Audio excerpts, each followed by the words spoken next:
好帅啊！不对，你是谁？你要干什么？我是你丈夫，严楚寻啊。我丈夫严楚寻，好熟悉的名字。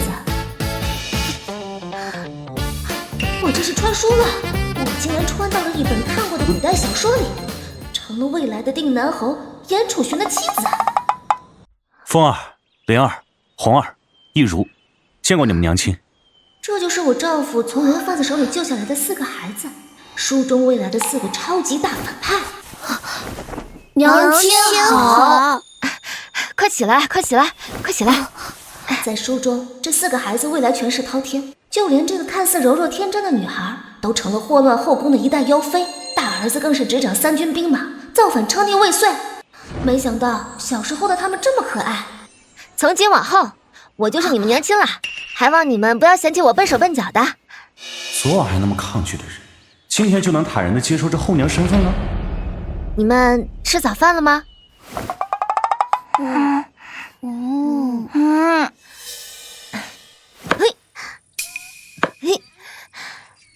大意了，我也不会做饭啊。相公和4个反派儿女还在等我做饭吃呢。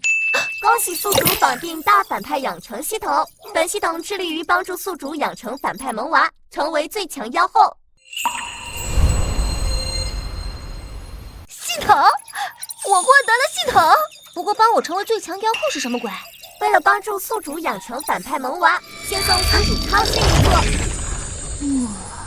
这系统还挺人性化的嘛。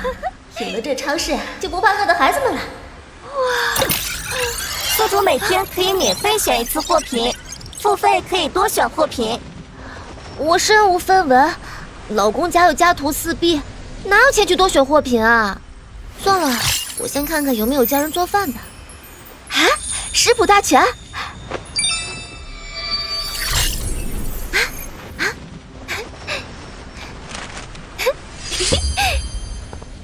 孩子们，吃饭啦！有了系统那里获得的食谱大全，我终于把菜给做出来了。可惜家里穷，没什么可用的食材，只能炒2盘野菜。吃饭吧，孩子们。哎，你们爹呢？爹爹说他不饿，就去山里打猎了。他一定是为了给我们省粮食。唉，家里的条件还是太艰苦了。我得想办法用系统给我的超市赚钱养家，最起码让全家人吃饱饭。行吧，那我们先吃。娘亲先吃。多乖的孩子呀！谁能想到他们未来个个都不是省油的灯。我们呀，一起吃。这个梨是哪里来的？这是西花姐姐给的。林西花是村子里的村花，以前追求过我相公，但被我相公拒绝了。他无缘无故送什么礼？孩子们，陌生人给的东西，我们不要轻易拿，明白吗？娘，西花姐姐是村里的人，没有不熟悉。村里的也不全都是好人，防人之心不可无。林西花不会是想借这些梨挑拨我和孩子们的关系吧？这些梨呀，还是青的，还没熟透，你们吃了容易闹肚子。明天娘进山给你们摘些熟的梨回来，好不好？好。来吧，吃饭。系统给我的超市今天又刷新了一次挑选货物的机会。趁山林里没人，我进超市空间看看有什么值钱的东西。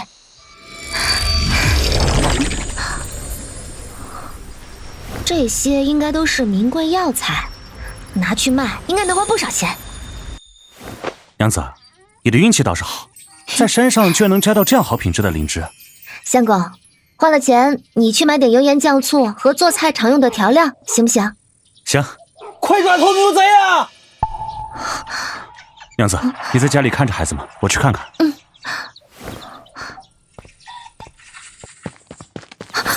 这是什么情况？偷牛贼没有往村外跑，反而进了我家里。别叫，不让我伤了你！赶紧把你家的钱全部给我交出来，不然我的刀子可不长眼。我没钱，也不知道家里钱放哪儿啊。可我这样说了，盗贼把我杀了怎么办？娘，臭小子不准叫，再叫我就杀了你娘！必须速战速决，不能让孩子们受到伤害。别动，别害怕。盗贼大哥，你别伤害我的孩子，我们家的钱都在屋里。走，跟我去拿。走，钱在哪儿？在哪儿？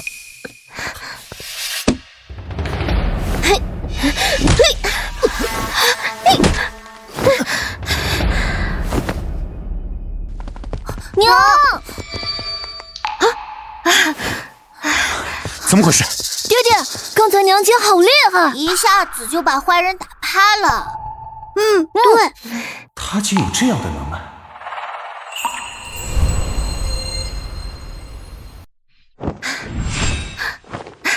超市系统竟然有储物功能，只要用我左手碰到的东西都能放进去。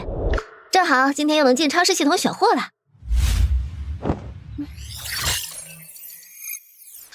每天一次的选货机会，今天选什么呢？药材不行，天天捡到药材，太离谱了。家里没菜，不如买些菜种回去自己种。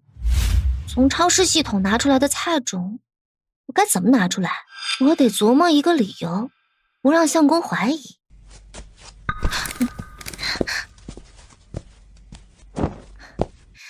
相公，今天灵芝卖了多少钱呀1斤20两，总共卖了40几两。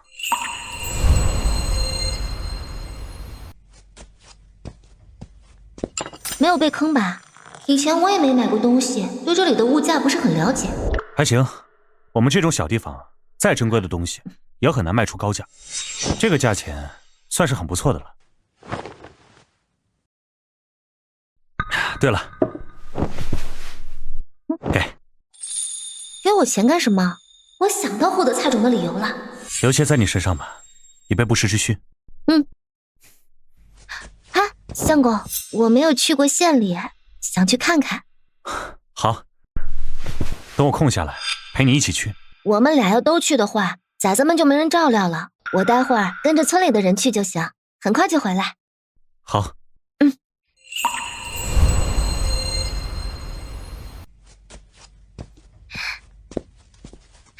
相公，我买了一些糖果和菜种。菜种？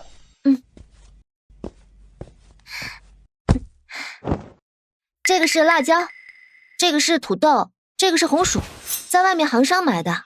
他说这是一种高产的粮食，咱们这边没有。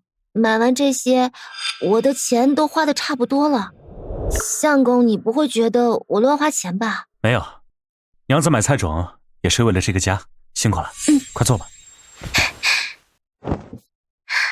他好像没有怀疑什么，看来我这理由编的其实也算可以。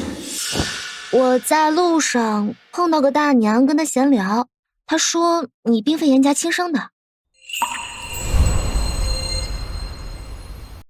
对，我跟你和孩子们一样，都是从小被拐到这里的。那你没有想过去找你的家人吗？没有，来严家之前的事我都不记得了，而且严家对我很好，倾尽全力养育了我，还让我读书。你还会读书啊？那你能不能教我识字？我一个农妇会识字太奇怪，得找个识字的理由。我要是学会了，就可以在家教崽子们识字了。你刚嫁来我们严家，就对崽子们这么上心？哎呀，我既然都嫁进了严家，那我一辈子都是严家人，对崽子们上心很奇怪吗？教你可以，就是不知道你能不能学会。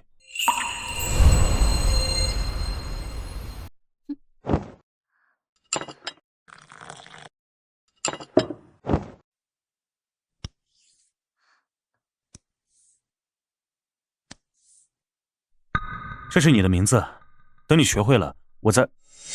相公，我写的歪歪扭扭的，没你写的好看。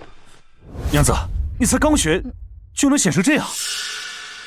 行，以后我每天教你几个字。好呀，相公，你有没有想过写书啊？写书？没有，会写字不代表会写书，我达不到那个水平。光靠系统超市的东西赚钱也太慢了，而且还容易露馅。这个年代可没有4大名著，我完全可以当个文超公赚钱。咱们不一定要写那种正经的文章，我们可以写小说演绎啊。我写不出。不瞒你说呀，我没事就爱瞎想，我出故事，你写书如何？说来听听。话说天下大事，分久必合，合久必分。其中间刘备因家道中落，在街市卖草鞋谋生。后来他请贤士出山，联合孙氏抗击曹氏，最终三分天下。你觉得这故事怎么样？行，太行了，就是有点短。这就是一个梗概，要写的话可以扩充。《三国演义》可是有60-70万字。行，我试试。这么好的故事不写下来，太可惜了。好啊，等你写出来，咱们找书肆合作。这故事是你写的？真是精彩绝伦的故事。严公子，你打算如何合作？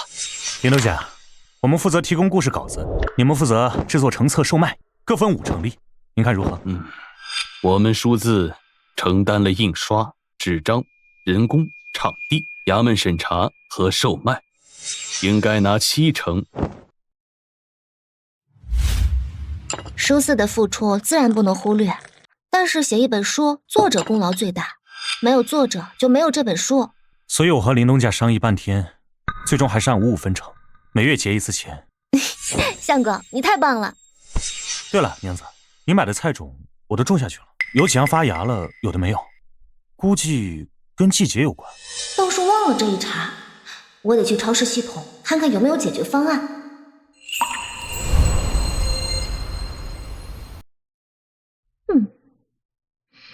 超市系统可以优化任何菜种和药材，让它们变得四季可种，提高产量，增加营养。我又没钱。哎，对了，我也可以去卖药材，赚的钱都用在超市里，不让严楚寻知道就行了。说干就干。系统，今天的货品我还选灵芝。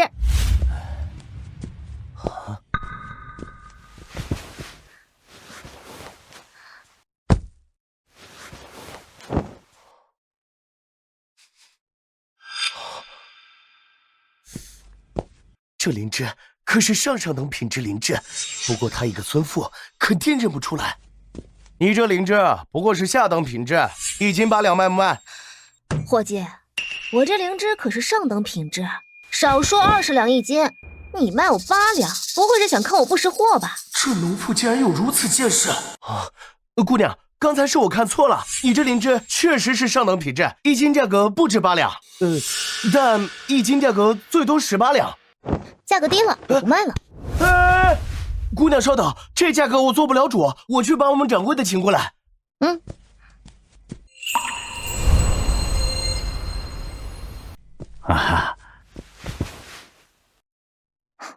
这姑娘虽然遮着脸，但看得出来是乡下来的。20两，太高了。范掌柜，我这里可是有4斤灵芝，还有何首乌、9重根，分量可都不轻啊！你竟然有传说中的9重根？要是谈不好价格，我就卖给别人了。给得了，给得了。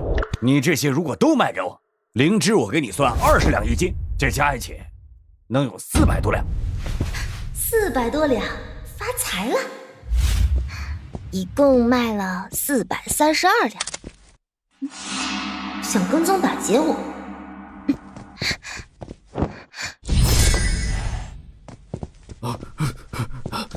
人呢？刚才明明见他来这儿，怎么转眼就不见了？不会是发现我们躲起来了吧？快找！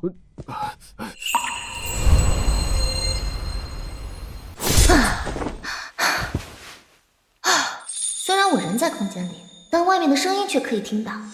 你们随便找吧，反正我现在有银子，我先把种子优化了，天黑再出去。相公，我给你做了件衣服。那2块布料都是给你买的，怎么还给我做衣服？我给自己做了一套了，你快试试合不合身。来，没想到我估摸的还挺准，你穿着挺合身。娘子，谢谢你。我这是被亲了，睡觉了，明天还要早起呢。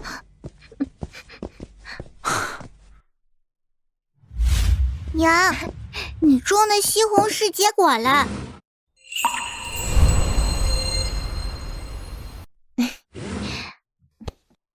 这从来没有见过，这能吃吗？当然能。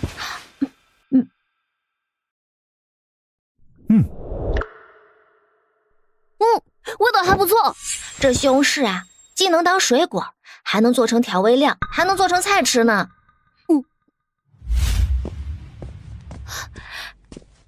爹娘，尝尝我炒的蛋炒西红柿，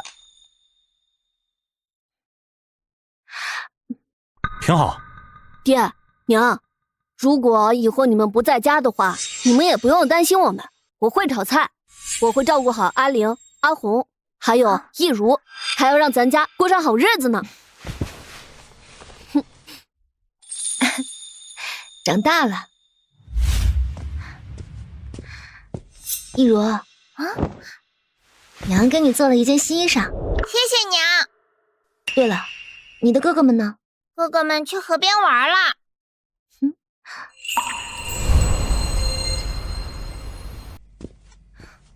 小玲，小红，救命啊！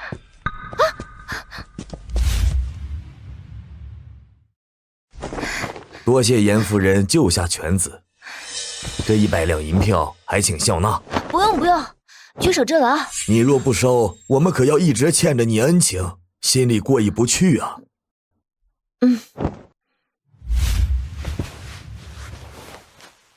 这张银票你先收着吧。夫人，这是人家报答你的银子，还是你自己收着吧？我管和你管也没什么区别吧？行，银票我就收下了。来，钱匣子的钥匙你保管。这就把小金库给我了？娘，西花姐找你。她找我干什么？齐蜜，你家那些水果和蔬菜是哪儿来的呀？自己种的呀。我想买你的菜种，可以吗？我想买你的菜种，可以吗？不卖，我家的菜只是种给自己家吃的。你该不会以为我是买不起吧？我这有1两银子，应该能够买你自己种的菜了吧？10两我都不卖。10两？你疯了吧？当我是傻子？10两银子，那些菜种你真的没有找到？我四处打听过了，那些菜种并不好找。再说了，买菜种的那个人已经走远了。还真是让苏秦蜜捡了个大便宜。严夫人，您家的蔬菜绝无仅有，如果推广开，将会赚取一大笔财富。愿闻其详。严夫人，我们合作，您负责种菜，我负责收购和推向市场。相公，你看好蔬菜种植这个产业吗？我当然看好，但是我担心别人买了蔬菜留下种子，用不了多久他们也能种出来。超市系统出的菜种只有初代最好，后面2代3代菜种的产量和口感都会拉垮。相公，咱们先做并且做好，这样就不怕别人的竞争了。娘子说的对。那咱们先买100亩地，再建道围墙，最后再请些人来种植，我就当个庄园主。严楚学，你考上秀才了啊！太好了！相公，你都考上秀才了，那乡试你还考不考了？不考了，当官并不是我的愿望。那你的愿望是什么？我的愿望是陪着娘子经营庄园，好好写书。科举当官的机会留给孩子们吧。也是，崽子们都到念书的年纪了，你说送崽子们去哪个学堂呢？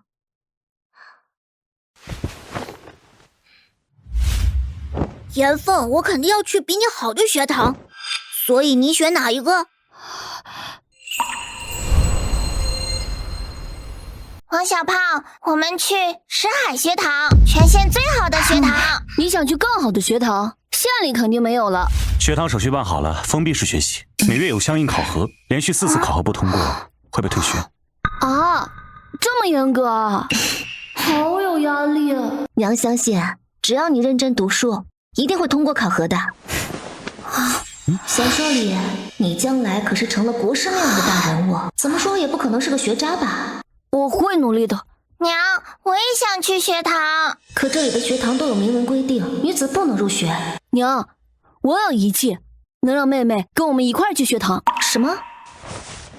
我想，我们可以让妹妹女扮男装去学堂，读书而已，又不是科考，没那么严。妹妹年纪小，只要咱们伪装的好，一定不会被人看出来的。要是你们学堂可以外宿，我绝对赞同。可是你们学堂必须得住校啊。若是和其他学生一个寝室确实不妥，但若和阿峰、阿玲他们一起，也不是不可以。爹爹，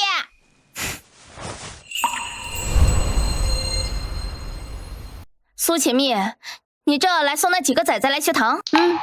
他们又不是亲生的，送他们来这么好的学堂，简直就是浪费钱。我家的事就不用你操心了，你忙你的吧。劝你别把时间浪费在这儿，对你没好处。凭什么严楚寻对你这么好？我看你就是个狐狸精！傻姑，我给你5文钱，你去找严楚寻。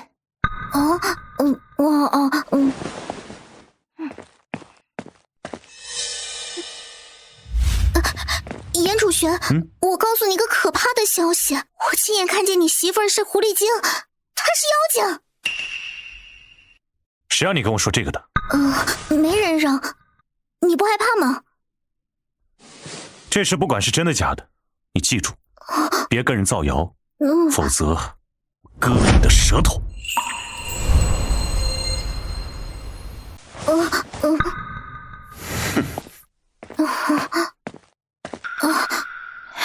就知道严楚寻不会相信傻姑说的话的，这钱看来是打水漂了。傻姑，我再加1文钱，你去村里说苏启密是狐狸精，你干不干？林喜欢，严楚寻凶得很，他说要是在村里再听见苏启密的谣言，他就要割了我的舌头。他是在吓唬你而已。不干，交多少钱我都不干。看来还得我亲自动手。娘，咱家菜园子里的蔬菜被踩烂了好多。娘，咱们菜园里面每一种菜都被摘过，我看像是有人半夜翻墙进来偷咱家的菜。谁这么缺德？娘子，要不咱们养几条狗？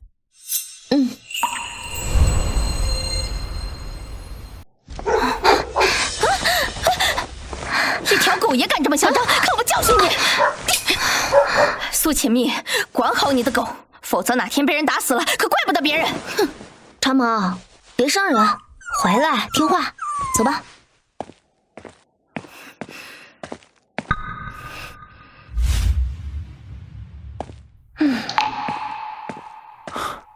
娘子，相公，你看我这字写的怎么样？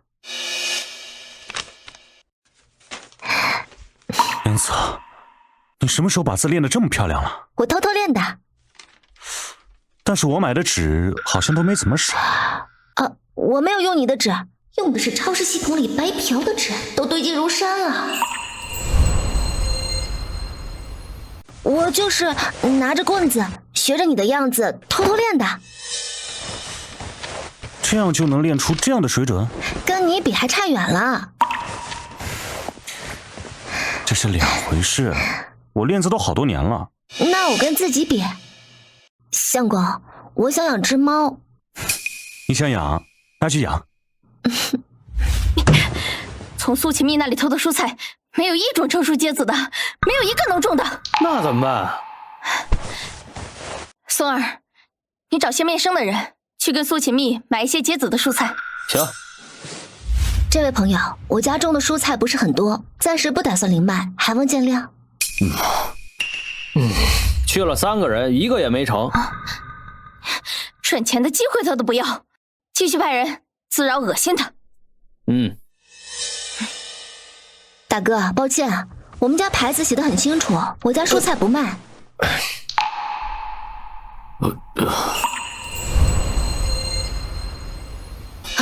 好烦啊，感觉像被短信轰炸了一样。虽然没这么夸张，但体验就是不太好。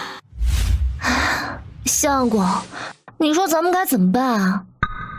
娘子，很明显有人在背后指挥，故意来滋扰我们，得把这个人揪出来才行。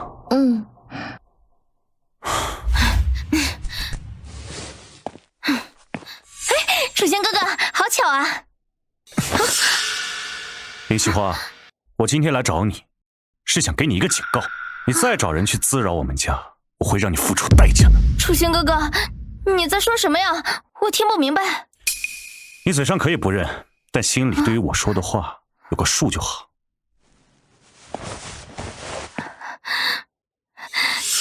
严楚轩，你怎么能这么对我？在我心口上戳刀子，我一定会让你后悔的。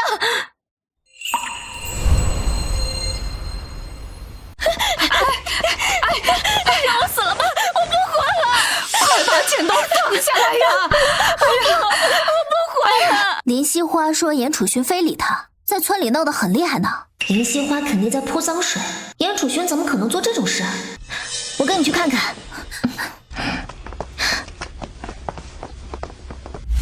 苏启密，你也不管管你男人，让他在外面欺负别的女人。我家惜花若是有什么三长两短，我绝不会放过他。你有证据吗？我就是证据，你看看我的衣服都被他扯开了。除了你，还有谁看到了？反正我的清白也没了，他若不负责，我就死了算了。你没有证据，就这样向我相公泼脏水，信不信我到衙门告你？这么重要的事情，我难道会拿自己的名声开玩笑吗？这可不好说，毕竟你什么为人，我相公什么为人，大家心里都有数。林惜花，你不会真的是栽赃陷害严楚勋吧？你对严楚勋有意思，全村都知道。说什么他非礼你，我看你非礼他还差不多。你胡说八道！是他对我有意思，不然他为什么要欺负我？对。惜花若不是受了委屈，她好好一个人，怎么会去自杀呢？说不定她是假自杀，想把事情闹大，逼我相公给她名分呢。那我就死给你看！傻闺女，你别做傻事啊！反正我清白也没有了，活着还有什么意思？反正也嫁不出去了。哎，你要愿意嫁，我就愿意娶，怎么样？孙儿，谁要嫁给你这小瘪三啊？又懒又丑，没钱又没能耐。我敢娶你是你的幸运，你这个被人玷污的破鞋，别不识好歹。我只是说我被非礼，什么时候说我被玷污了？你找死啊！娘子，你怎么在这儿？相公，林惜花说你非礼她。严楚勋，现在村里所有人都知道这件事情了，你若不对我负责，那我就死在这里，让你愧疚一辈子。林惜花，你还没有那个魅力值得我非礼。这个世界上，值得我非礼的只有一个人，那就是我娘子。这家伙大庭广众的胡说些什么啊？走吧。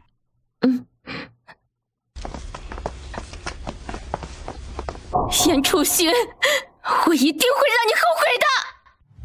我听说林惜花离家出走了，还卷走了家里所有的钱财。严楚勋，因为严楚勋，我女儿才离家出走的。今天你们必须给我一个交代，否则我与你们没完。林婶，你把林惜花出走的事赖在我们头上，还讲不讲道理了？都是因为你男人毁了他的名声，他才不得已离开这个村子的。是他诬陷我丈夫非礼他，他名誉扫地是他自己做的。反正都是你们害的。哼！马上给我滚！你要打人吗你？马上给我滚，否则……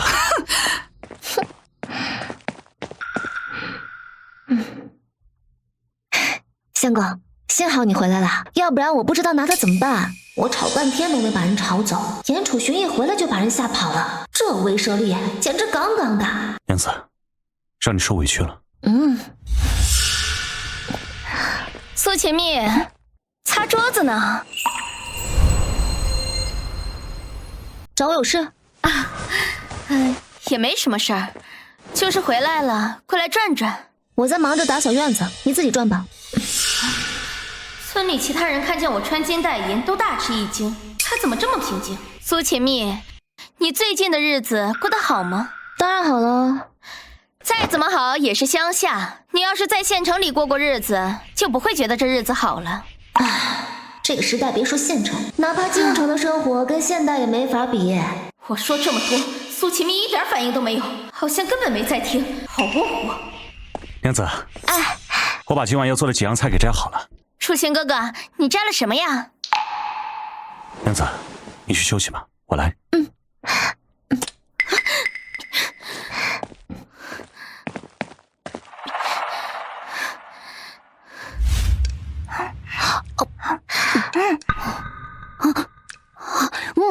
娘，还是娘做的饭菜好吃。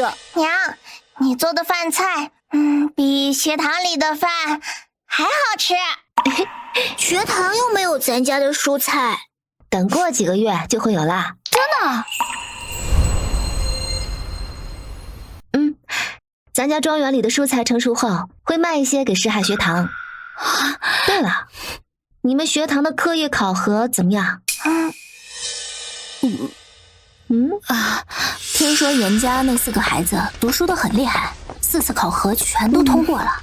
那王村长家的2胖1次都没过，差的不是一星半点儿。这严峰啊，可是有一个考了秀才的父亲，这能一样吗？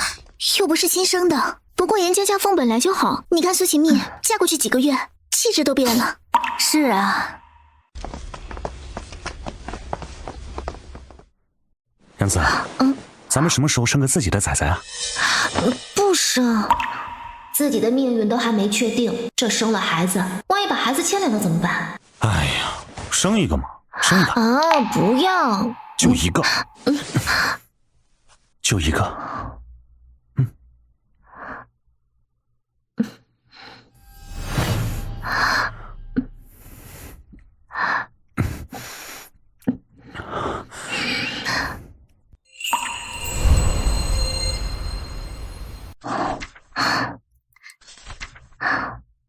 娘，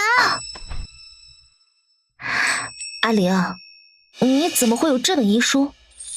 小说里严玲也是先学医，转而研究毒物，成为毒神，这是在向小说剧情靠拢啊！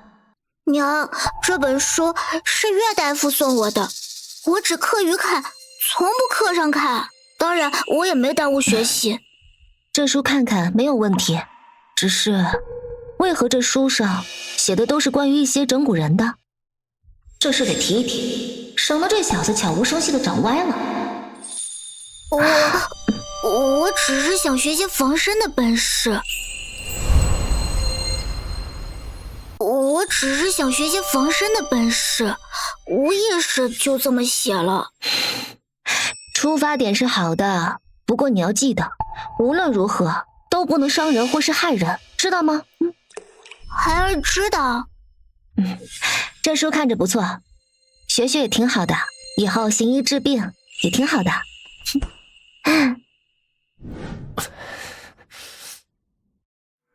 这是我在外面遇到的，见他受伤就带回来让岳大夫看看。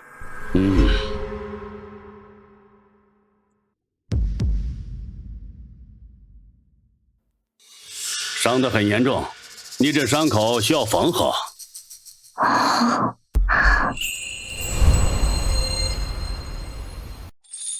娘子，你不会怪我这样贸然的把人带回来吧？相公，你救人是应该的，就是看他身上的伤口像是被人用刀砍伤的，说明与人起过冲突，所以这人是好是坏不好说。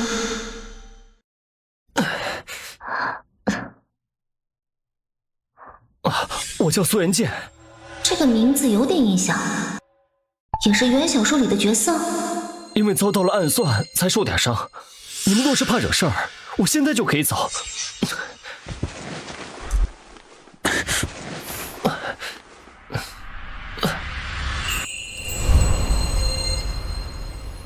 你是什么身份？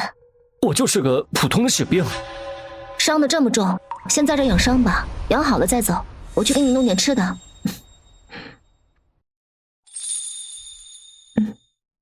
谢谢，严夫人，不知有句话当讲不当讲？什么话？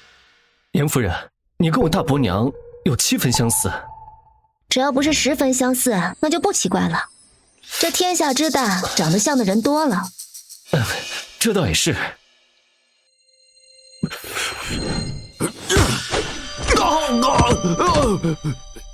哥嫂，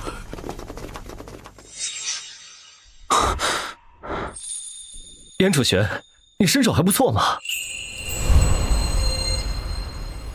严楚玄，你身手还不错嘛。好男人志在四方，你却在家里种地，不觉得可惜吗？我感觉挺好的呀。人各有志，那些杀手既然找上来了，我也该离开了。感谢这段日子你们的照顾。好，苏某感激不尽，有缘再见。请。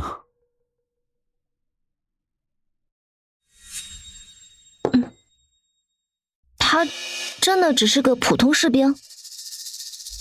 不是，他说他是战神古行镇将军旗下的人。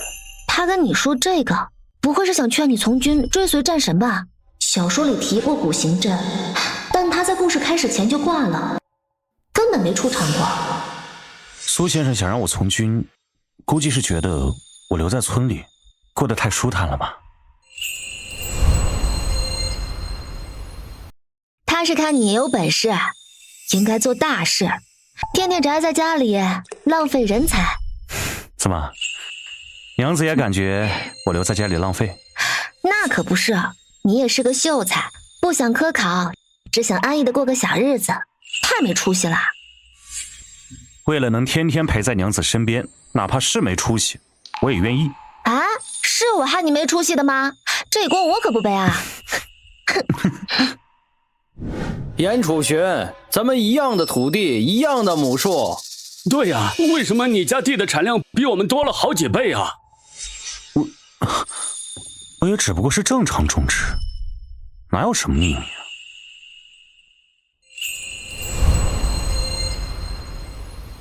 ？2种是超市系统优化过了的。娘子，村里人想买咱们的一些2种，咱卖不卖？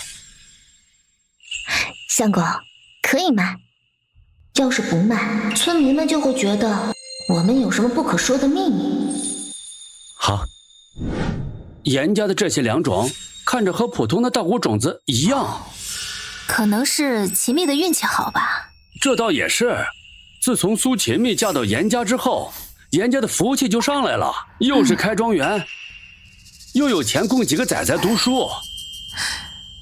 咱们先种1年，要是明年大丰收，那往后可是都赚的。对，稻谷种子只有1代最好，后面的产量会1代比1代少，但这没必要说出来。苏元剑，你怎么来了？苏元剑，你怎么来了？我在村里打听了跟你相关的各种消息。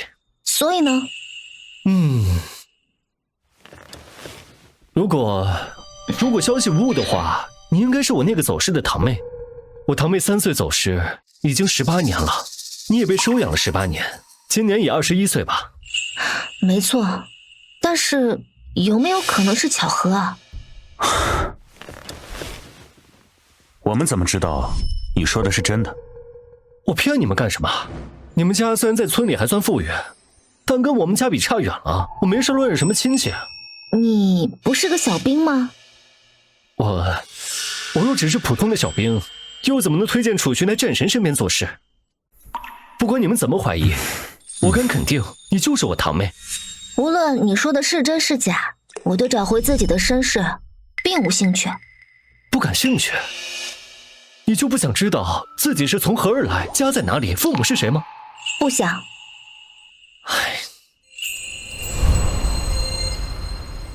我觉得当下的一切都挺好，不想扰乱这平静的生活。况且我在外头这么多年了，和原本的家本身就没什么感情。你是在怪家里这么多年没有把你找回去吗？没有，我是不想有太多纠葛。现在的我也不需要绅士的加持，生活简单一些，更轻松。不管是谁，听说自己身世，肯定是激动的吧？他这算什么反应？不合常理啊！苏将军，上次那些追杀你的人都解决了吧？堂妹，那些杀手都已经解决了，不然我也不会回来。怎么，怕我把祸事引到这儿来？将军，你多心了，我就是随口问问。放心，既然你是我的堂妹，我自然也不会害你。可是，就凭你说的这些证据，不足以证明我是你堂妹。等我回去，我会和大伯提及此事，相信这一切很快就清楚了。苏将军，能不能先不说？伯父伯母这么多年一直都在找你，只是人海茫茫还没找到而已。他们就你一个女儿，从来都是视若珍宝，却因意外让你走丢了。这么多年还一直很自责。他们就没有别的子女？有4个儿子，但女儿只有你一个。相公，你说让苏家知道，我们的平静生活就会被打破。要是不让苏家知道，对苏父苏母很不公平。你说我该怎么办？笑笑，我感觉吧，能找回自己的身世也不错。想了2天，怎么样？苏将军，我想我还是更加偏向于维持这种平静的生活。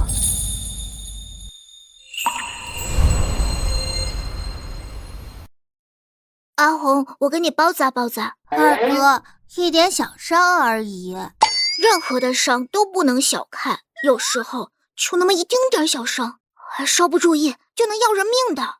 二哥，我看你这学医是学的走火入魔了吧？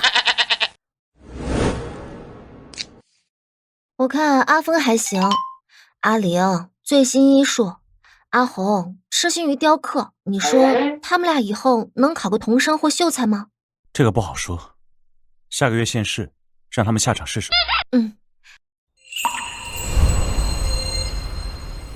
阿峰，今年的县试结果下来了，恭喜你们都考过了县试。今年的府试和院试，你们可要好好表现，争取比你们爹早日考上秀才。想要赶超爹爹没那么容易啊！娘，爹爹虽然时隔多年才考上的秀才，但他一次就过了。除非我们也一次就过，要不然还真赶超不了。哥哥，我相信你们一定能的。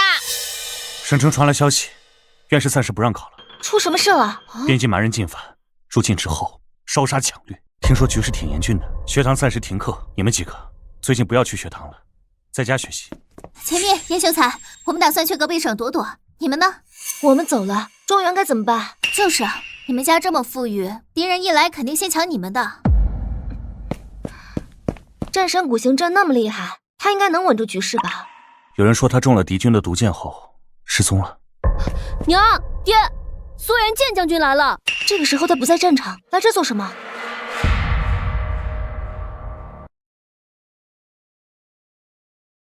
堂妹，这名伤员目前情况不容乐观，想进你们这里进行休养，不知可否？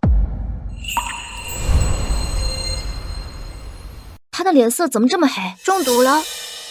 你怎么知道？一眼不就看出来了？苏将军，这位应该是战神古行阵吧？嘘，这是机密，我信任你们，还希望你们能够保密。那你怎么把他送来我们这儿？你们这里位置偏僻，也没什么战略意义，敌人来这儿的可能性比较小。也就是说，我们这里是安全的。军医怎么说？战神的伤什么时候可以好？军医说，战神的毒无人能解。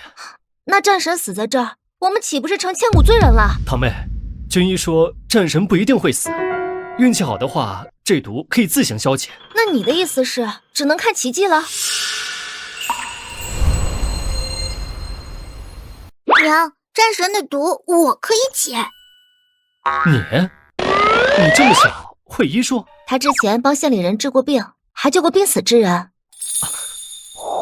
堂妹，战神就留在你这里了，我得尽快回战场，不能让敌军继续嚣张下去了。听说敌军打到咱们县了，快逃吧咱们！哎，要是战神在就好了，可他中箭之后再也没消息了。哎呀，八成死了，要不然咱们的军队也不会老是输啊。阿玲啊，战神什么时候可以醒来？娘，战神体内的毒素已经逼出来不少了，大概7天后就能醒了。你这么小的年纪，竟然能解我身上的毒！战神，你看他年纪小，但是他的医术啊，可是非常了得的。那我问你，我这种情况要休养多久才能痊愈？按我说的做，半个月就能恢复了。严夫人，你们是怎么栽培的他？小小年纪竟有如此高的医术？他自学的，我们啊只是督促他在学堂的课业，医术是他自己钻研的。天才啊！严楚玄，我看你底子不错，要不要入伍跟我去打仗？相公，你是不是有什么心事啊？战神走后，你经常失眠。哎，没事儿，就是睡不着而已。你是不是想去前线？不，我更想待在娘子身边。娘子在哪，我就在哪。不好了，快逃啊！陆大国的乱兵进村了。我先带孩子去地窖里。我出去看看。听说你们家是全村最富有的，钱财粮食都在里屋。呀，好标致的小娘子，这是你媳妇儿吧？不如让本将军玩玩。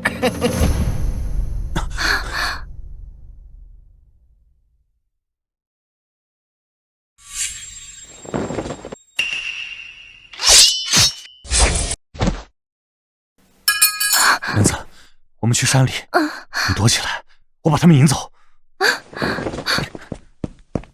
追！居然敢上来将军，别让他跑了！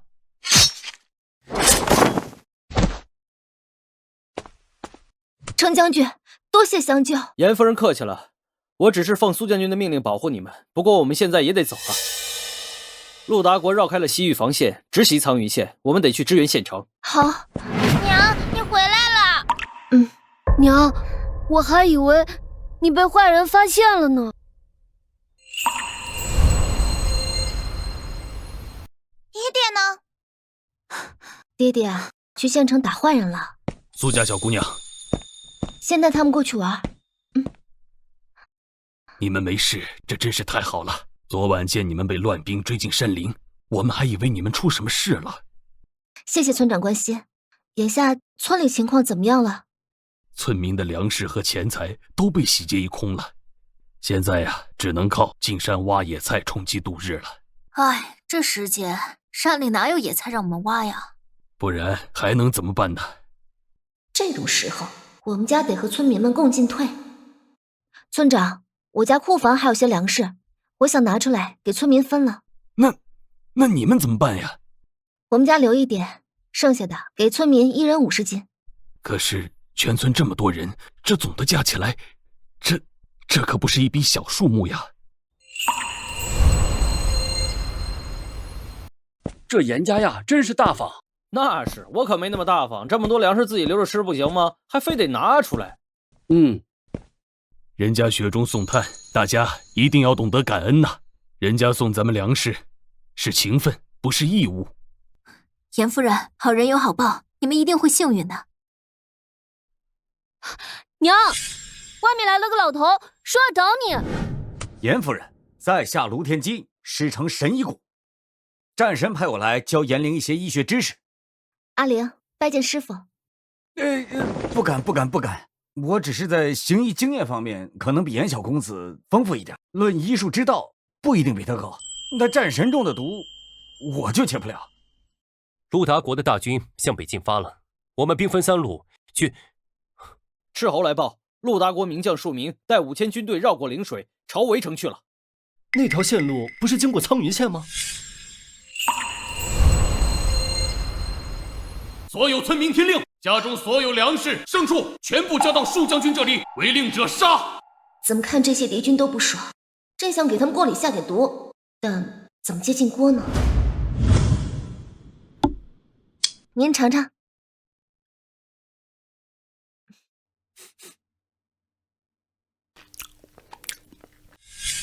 今天的饭菜为何这么香啊？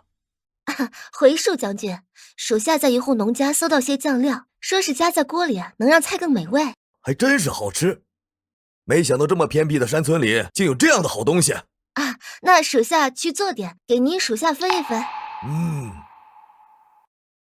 娘，这个药服下去之后，大概1个时辰后起作用。时间足够让他们都吃上饭了。将军，我们好多人都晕倒了，应该是中招了。去，把外面那些村民都抓起来，让他们交出解药，不然都杀了。是。官爷，我没下药啊。不说是吧？杀了！住手！药是我下的。苏秦密，把解药交出来，不然我就把外面那些村民都杀了。你还敢威胁我？算了算时间，你身上的药效也该发作了吧？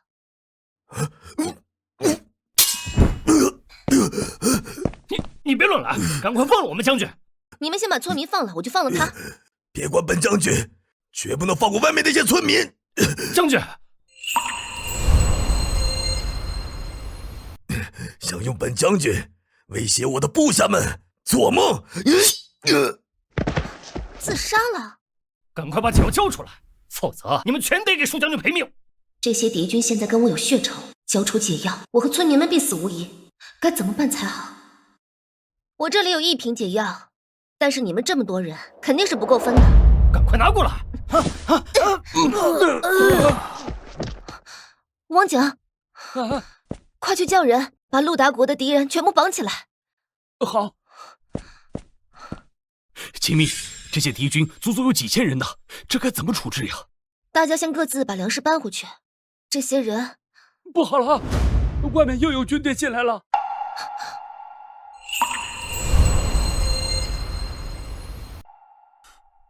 严楚徐，媳妇儿，都是我不好。你怎么回来了？我跟战神请密，来阻断庶民和张玉的军队。庶民这是被我杀了。娘子，你把庶民给杀了，太厉害了！你受伤没有？我没事，估计是庶民自己大意了。他没有想到，这几百人的小山村，居然敢对他们几千人下毒。下毒？阿玲做的毒药？卢大夫，你真的不教我了吗？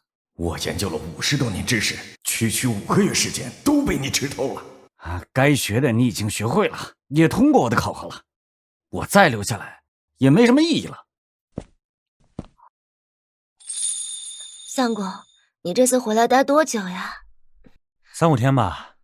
肃清苍云县的敌兵，到时候县里和省城的职务都能恢复正常。那科举是不是也能继续了？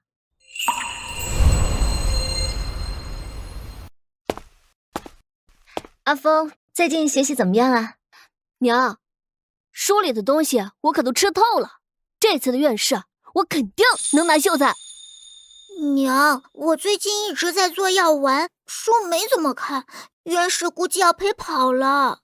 夫子说镇上要修建一个战神雕像，我现在在研究雕刻，也没看书。大哥读书厉害，2哥医术厉害，3哥会雕刻，就我什么都不会。小说里，阿如长大后是倾国倾城的大美女，靠颜值就拿到了想要的一切。阿如也很厉害啊，既懂事又善良，又有一手做裁缝的好手艺。女工不是每个女子都应该会的吗？可是像阿如做的这么好的都没几个哦。可惜了，我还没穿过阿如做的衣服呢。爹爹若是喜欢，我现在就可以给你做。还来得及吗？爹爹过几天就走了。来得及，我手速很快的。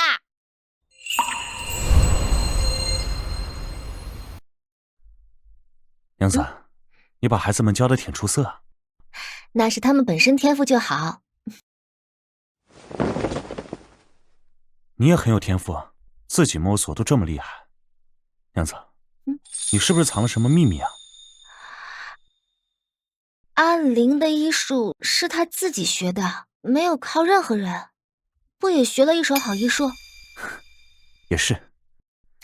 我人都是你的啦，还有什么秘密瞒着你？超市系统太匪夷所思了，说出来再把我当妖怪，我就惨了，还是不说了。看来咱们这家子都很有缘，都有天赋啊。不是一家人不进一家门嘛。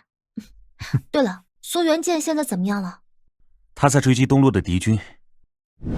战神，东路的陆达国军队都击退了。等严楚勋把北路的敌人全部肃清完，你们俩带人一起进京。是。秦灭，我刚从京城回来，听说你家楚勋立了大功，要封侯了。这不太可能吧？他又不是主帅，就算有赏，也不会有什么大赏吧？苏兄，我才到军队没多久，这军队里资格比我老的一抓一大把。但用你指挥的战役，不论过程多难，就没输过一次啊！战神给你请命，封你为定南侯，实至名归，是你应得的。秦灭啊，天大的好事啊！从今往后，你就是定南侯夫人了。总觉得这个定南侯夫人不太好当。方先生，你家伯君学业那么好，为什么不参加科考呀？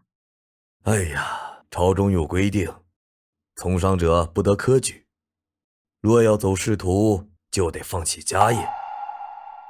相公，咱们的庄园是不是不能继续办了？按规矩是这样。相公，咱们的庄园现在正大刀阔斧地向全国发展呢，现在停了，损失很大呀。我们可以把庄子转到阿如名下，他不参加科考。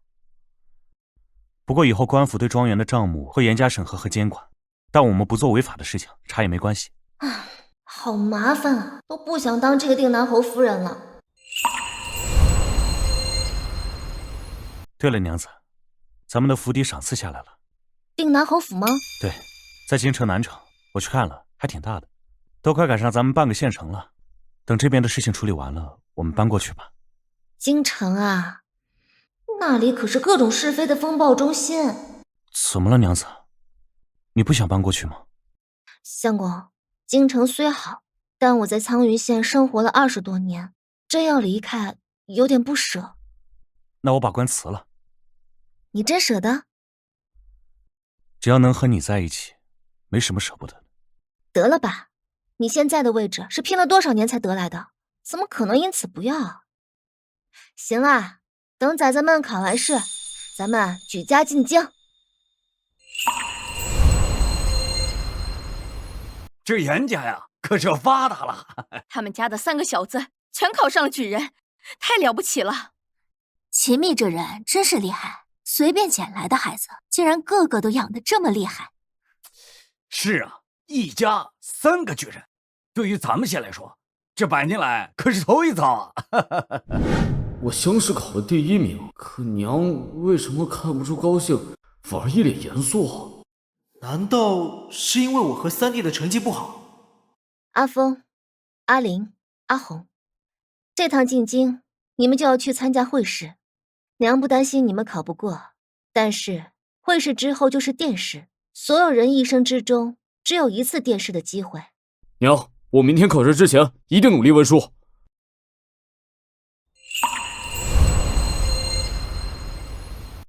娘子，殿试的决定在陛下手里。殿试跟乡试、会试相差太多，主观性太强了。盛心难测，作答时感觉良好，排名出来却垫底，不是什么稀奇的事。可殿试的排名伴随一生，我对崽子们的期望也不是很高，能进2甲就行了。夫人，殿试出榜了，怎么样？阿峰他们排名怎么样？3位公子都进了1甲，大公子中了状元，2公子中了榜眼，3公子中了探花。感觉有点消化不良，好像在做梦。你确定你没看错？严峰学习还行，但严玲和严红之前的会试成绩可不怎么样。不会的，夫人，我反复看了好多遍，而且还问了旁边的人，绝对不会出错的。相公，你快掐我一下。还是你掐我一下吧，来。疼，真的疼。太好了，这就是我梦寐以求的排名，梦想成真了。堂妹，恭喜啊！苏将军，阿峰他们能进前3名，都是1甲，究竟是他们的实力超过这些所有学子，还是陛下有意为之？以前没少出过殿试发挥出色，但最终不能进前3的例子。我也觉得皇上对前三的考虑是多方面的。不管怎么样，他们殿试的表现肯定是优秀的。只有过了这一关，才会有别的考验。依我之见，殿下很可能想扶持你们一家。扶持？京城已经很久没有出现新的权贵和世家了，格局稳固了太多年了。所以，陛下是想扶持一股新的势力，来打破这种稳固。想形成一个新的世家，得具备很多条件。堂妹，你家有军功，没背景，几个孩子读书又好，所以就被皇上选中了，成为制衡这格局的一把武器。果然，身在京城这个是非风暴中心，祸事会非常多，躲都躲不掉，好烦啊！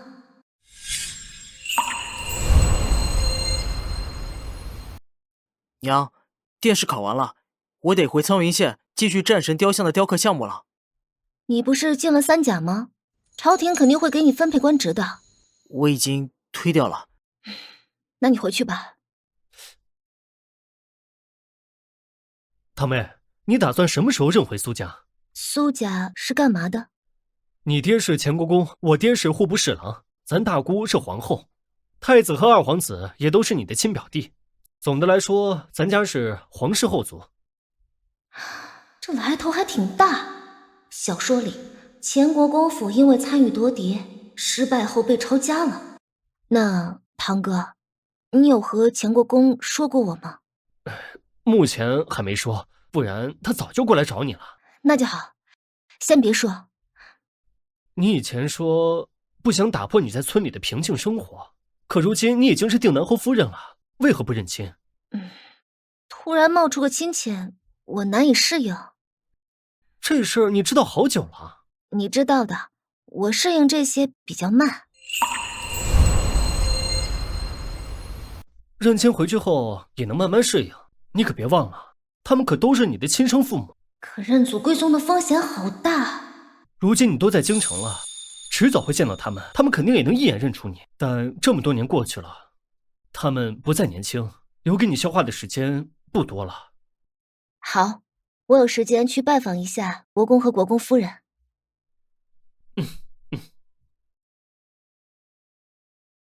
娘子，你真打算去认京城苏家？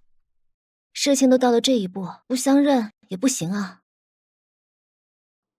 爹娘，我要去一趟长庆省。你去那儿做什么？娘，长庆省那边出现了瘟疫，感染了很多人，也死了很多人。这么危险，你还要去？娘，我不会有事的，我去看看能不能解决。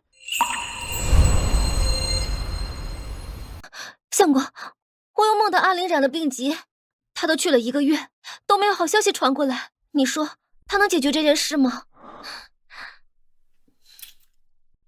好了，别担心，凭阿林的水平，这难不倒他。听说了没？长庆省瘟疫又爆发了。我听说了，这再控制不住，朝廷又要采取前朝极端方式了，把染病和有发病迹象的人都收死了。二公子，侯夫人给您送了一封信。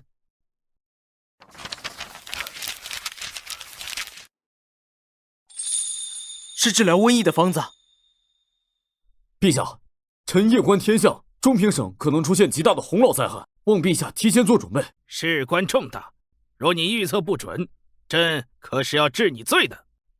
臣遵旨。风儿，你的医学是跟谁学的呀？娘，我最近闲来无事，便看了相书和易经，自己学的。小说里，严峰也是研究相术与玄学，最后成了国师。但如今很多事都变了。娘，中平省的灾害，因为我预测的准确，才没有多大损失，便跟陛下请了旨去司天监。那这个衙门是不是只需要观察天气和日历，预测灾害就行了？不需要参与朝政的事情，品阶也不高。娘，你会不会也觉得我作为状元去司天监有点大材小用？当然不会啦，一来你喜欢，二来这个地方破事少，又不用参与派系斗争，多好的地方啊！对了，当今的国师是谁？南宫幽。对了，当今的国师是谁？南宫幽。南宫哥哥，那我以后就不是林惜花了，而是皇帝的清妃娘娘。只要你博得皇帝的宠爱，用这瓶毒药弄死他，这天下就是你我二人的了。相公，我和清妃娘娘素不相识，她为什么要召我进宫啊？清妃娘娘喜欢看话本，看了《刘备传》和《梦醒成翁》之后，就想见一见作者。还有，陛下就派人去了一趟西南省，就查出来说是咱们写的。本宫一直觉得，能写出这样好书的人，一定是位才华横溢的男子。没想到，竟是定南侯和定南侯夫人苏秦蜜。娘娘，定南侯夫人在殿外候着了，让她走。相公，清妃娘娘又突然不见我了，你与陛下交谈是发生了什么事吗？基本是在谈书的内容，并给予了很大的肯定，让我们好好写书。陛下不介意咱们靠卖书挣钱？朝堂上也有不少达官贵人都在靠卖书写文章赚钱，法律上并没有不许。可是他们没有挣钱，我们打破了常规，万一陛下哪一天突然反对了怎么办？陛下要是不允许我们写书卖钱的话，那我就把官辞了，回家种地写书去。京城现在局势有点混乱，皇子和二太子都在朝廷上当众撕破脸皮了。还有，我听堂兄说，在宫里，清妃娘娘把皇后姑姑的权力给挤压了，所以以后还不知道会发生什么样的事情，所以我对这个官职并没有什么好留恋的。现在别想辞官，这是你辛苦挣来的。我拼命打仗，又不是为了升官发财，如今封侯败爵，不过是意外收获罢了。阿妹，严兄，严令安然归来，立下大功，被陛下封为翰林京医大夫。太好了，这下我总算放心下来了。严令，朕身体怎么不好了？陛下，您龙体较虚，需要节育。有没有什么药让朕吃了恢复从前吗？只是吃药调理，不节制的话，效果也是微乎其微的。娘，陛下对清妃着迷，是被下了药。这个妖女就是我大燕的祸害，现在该怎么办？先看看局势如何发展，再做打算。若是国师掌握了大权，他可看我们都不顺眼。康清妃宣见了我，问我星象如何。你见到清妃了？大哥，你会相说，你看清妃的面相如何？没见到，隔着屏风说的。我对她说，最近星象平稳，国泰民安，一切都正常。其实不是，我观测东南沿海一带有海啸发生，便向陛下请了旨，去一趟。先静观其变吧。夫人，宫里来人了，皇后娘娘宣您进宫。秦蜜，本宫看了你的铺子，从未见过这般精美料子。本宫料想用这料子做这衣服，定能博得陛下的欢心。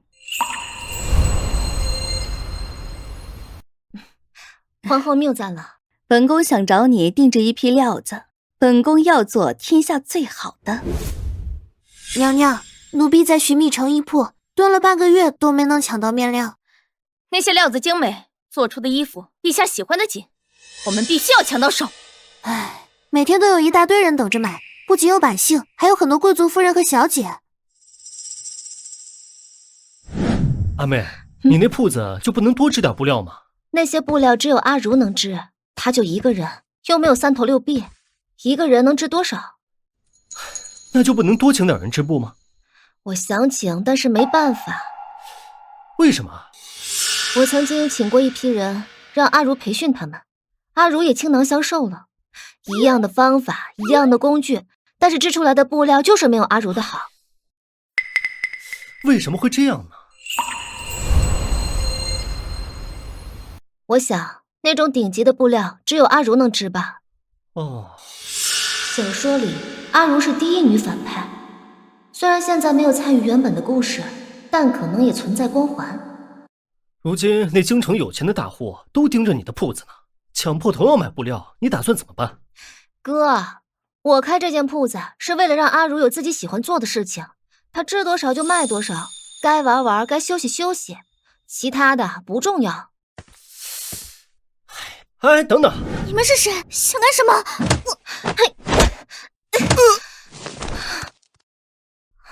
这是死尸。阿如，娘，没事了，有娘在呢。没事了，有娘在呢。竟然派死尸来抓阿如，这事儿定是清妃做的。夫人，宫里来人说清妃让您进宫一趟。你回去告诉那人，夫人身体不适，不宜进宫。是。清妃在这个时候让你进宫，准没好事。躲得了初一，躲不了15。管他呢，能拖一回是一回。娘娘，听说是病了。病了是吧？你去安排一下，本宫要去探望定南侯夫人。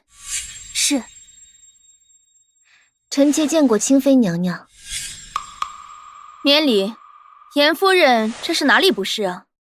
回娘娘，大夫说只是轻微风寒，需要几日便好了。既如此，那本宫来日再宣你进宫。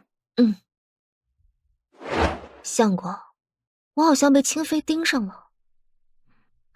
那是因为我娘子太优秀了，她嫉妒。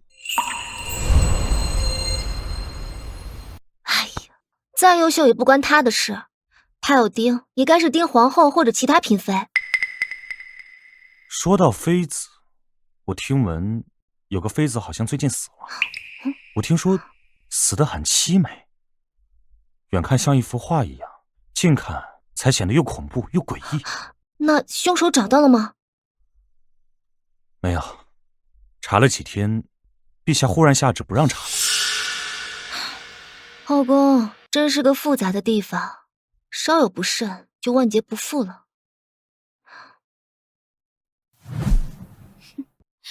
你派人盯着定南侯府，一旦苏秦密病好，就立刻宣他进宫。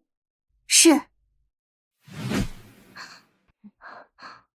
这位姑姑，这好像不是去找清妃娘娘的路吧？娘娘让你在此等着。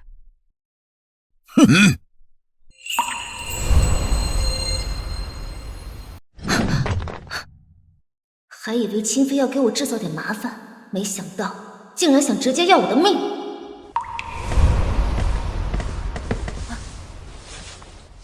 娘娘，这些人都被抹了脖子，一刀毙命。苏秦密人呢？奇怪，没见人出去啊。把这个地方给我封锁起来，日夜看守。那我现在出去，岂不被抓？不行，我得想办法逃出去。我看看超市系统有什么能用的。强性腐蚀剂，能瞬间腐蚀5米厚的钢板，这价格5万两，这么贵，抢钱啊！娘娘不好了，苏秦密逃出去了。什么？清妃，我与你素无仇怨，你为什么要设计害我？苏秦密，本宫可是娘娘，你知道拿刀架在本宫脖子上是什么罪吗？你现在命在我手里，就算我现在要杀掉你，又如何？我要是死了，你们全家都得陪葬。现在杀掉你，我看你怎么样我全家陪葬。自然有人替我报仇。你说的是国师南宫幽？知道的还挺多，你还知道什么？这些我都不关心，我只想知道你为什么要害我。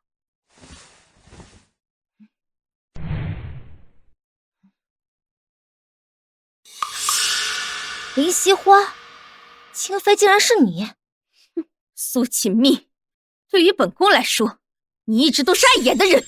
本宫想要杀你，岂不是很正常的事？既然不能善了，那我现在杀了你！你以为你杀得了本宫吗？南宫幽这个实力在我之上，我打不过他，从他手里逃不掉，先躲回超市系统。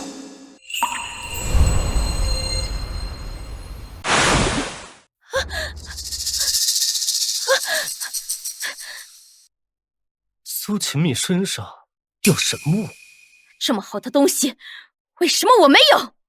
你立刻去找陛下，说被定南侯夫人刺杀了。娘子，受伤了。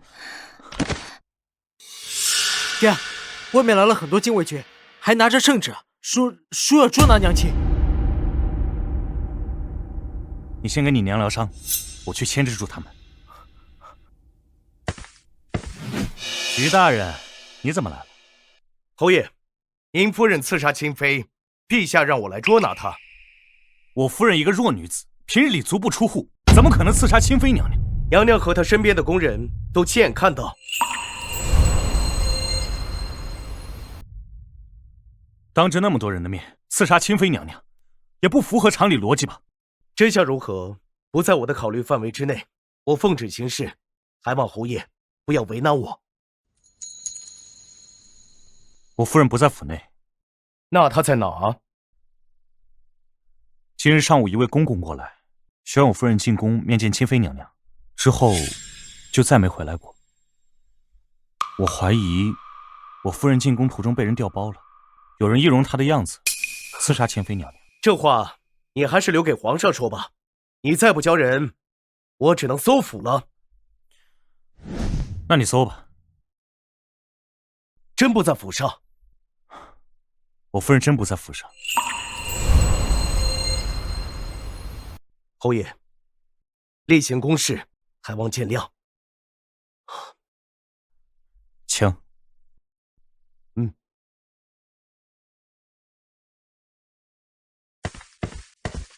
没人。侯爷，打扰了。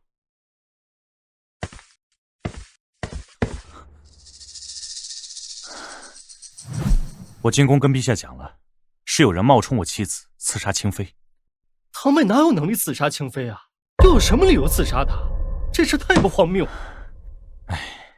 但现在陛下很容易受清妃蛊惑，相信她的一面之词。那现在怎么办？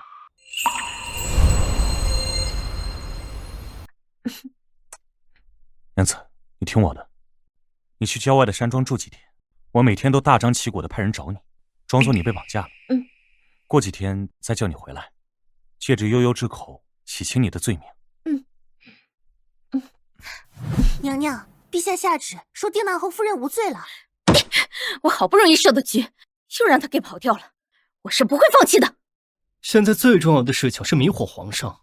苏秦宓再厉害，也只是一个人，你不要把精力放在他的身上。可是我的直觉告诉我，他就是上天派来克制我们的人。如果我们不除掉他的话，我们都会毁在他的手上。那就派死士天天盯着他，密集刺杀，他躲不掉的。我和清妃之间没办法共存了，不扳倒他，被扳倒的就是我们。也许当初我不让你们来京城多好，就不会遇到这种情况。难道你想让我在老家独守空房啊？怎么会？我是想闹些事情，好让陛下把我官职撤了，这样我就能陪你了。得了吧，万一真惹恼陛下，他一不高兴把我们咔嚓了，就好玩了。娘子，你怎么了？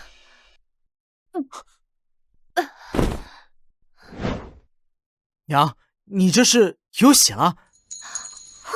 这么说，我要有弟弟妹妹了。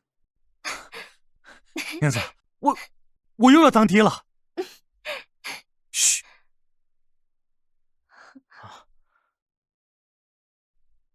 哎，我好像听到咱们孩子翻身的动静了。乱讲，这才哪到哪，想听动静得几个月之后。可我确实听到动静了呀。可能我肚子饿的动静被他听到了，我以为是孩子的动静。仔仔还在这儿呢，你这样成何体统啊？好歹也是定南侯，注意点形象。王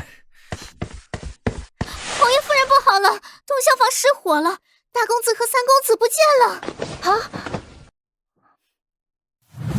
苏秦宓，让我放他们可以，你自杀。娘，你别管我们了，不要听他们说的。娘，要是我们没了，你们还能再要孩子；但是你们没了，我们就没爹娘了。你再不动手，我就送这两位公子上路了。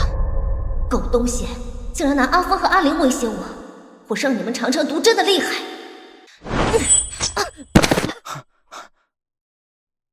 你们没事吧？这是活九界，光天化日之下，竟然也有人火烧侯府，掳掠侯府公子。清妃是疯了。无论如何，这一次绝对不能放过他。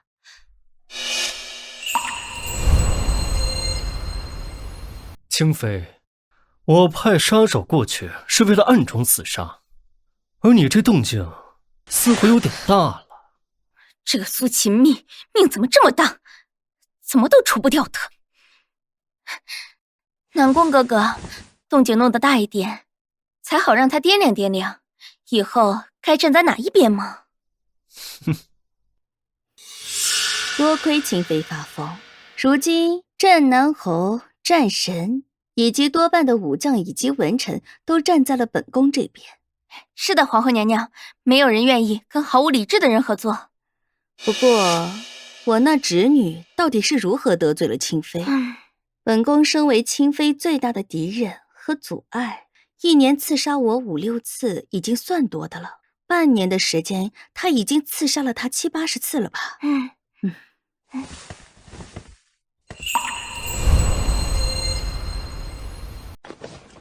？3天，平均3天一次刺杀，看来我这条命在清妃眼里不是一般的重要啊！我娘子的命，自然是全天下最好的。现在局势更乱了，陛下的病也更重了。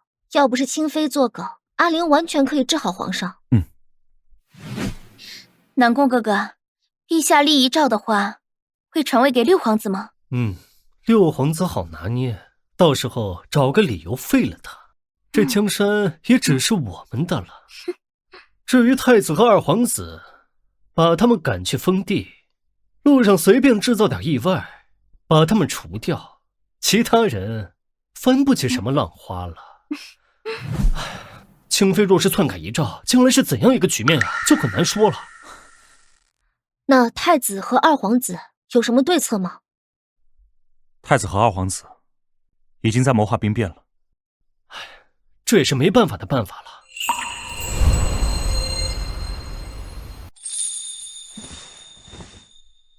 娘子，早知道京城会变得这么危险，当初我们就不该来的。这场仗要是输了，我们会很惨。无论输赢，我永远陪着你。太子和二皇子联手，实力不容小觑，我们要谨慎点，不能最后让他们翻盘。他们折腾一下倒有可能，翻盘做梦吧。等我们清理了太子和二皇子，咱们呀就顺势把皇后党彻底处理了，是吗？